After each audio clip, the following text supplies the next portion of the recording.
Hi, everybody, and a very pleasant Thursday evening to you, wherever you may be. It's been slightly over 48 hours since a legend left us here on this earth. Los Angeles Dodgers icon Vin Scully, the Dodgers broadcaster for 67 years, died Tuesday evening at 94 years of age.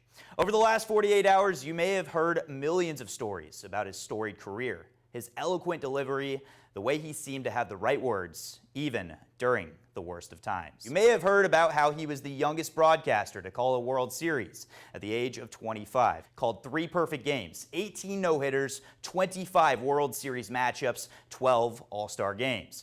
You may have heard about his reach from generation to generation, from calling the names of Jackie Robinson and Roy Campanella in Brooklyn to Sandy Koufax, Steve Garvey, and Clayton Kershaw in Los Angeles. You may have heard how his voice, as light as a feather, echoed around the LA Coliseum through thousands of transistor radios. You may have heard how a young boy that grew up a New York Giants fan once learned from Red Barber how to dominate the airways with grace and humility.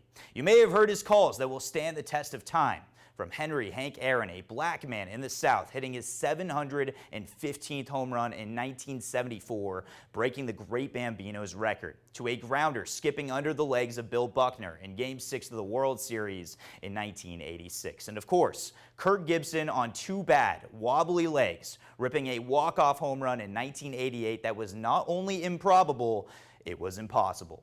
You may not have heard his voice at all, for as he put it, he would just shut up and allow the roar of the crowd to tell the story. You may have heard so many other stories about the greatest to ever do it behind the microphone. Now, I'd be lying if I said this one didn't hit close to home. Vin was my hero, my inspiration, my childhood, and my best friend through the good times and the bad. He was our grandparents' father, our parents' grandfather, and the voice of baseball. I'll never forget October the 1st of 2012.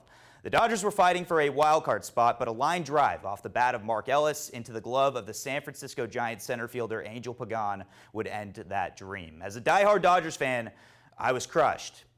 But it was the wise words of Vin that will always stick to me from that moment on. He said, "That's the way this game is. You win, you lose, you celebrate, and you suffer." Well, the world sure lost a great man this week. And while we are suffering right now, I can't wait to sit down with my future children and tell them your story, Vin. A winner behind the microphone and in life, and someone that deserves to be celebrated forever.